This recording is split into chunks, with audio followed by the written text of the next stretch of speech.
the biggest thing I notice in my life is how do I get to know myself better and get to utilize myself better? And not just for me, but for and really to listen to God better. How do I learn to have a relationship with something that's bigger than me so that I can get better direction, and better peace at times?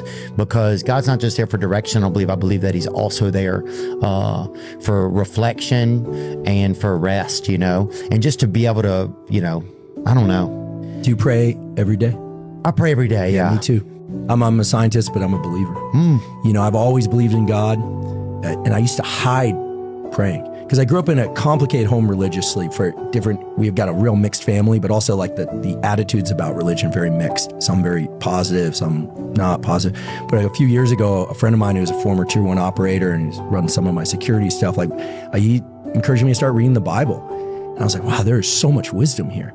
And then he encouraged me to start praying. And I know people are going to, some people roll their eyes. Some people will be like, get it immediately. When you start praying before sleeping in the morning, I prayed right before I came in here. Yeah. In the bathroom, I literally get on my knees and pray before anything important this morning, at night. And people go, how can you be a scientist and believe in God?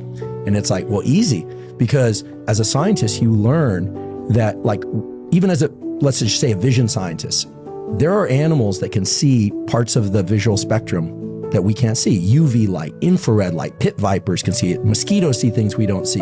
So the moment you start just thinking, wait, our human brain can understand and make sense of certain things, but not others through logic and reasoning and emotion, you go, well, there's this not just possibility of an entire set of energies out there that we're not aware of. It's absolutely certain.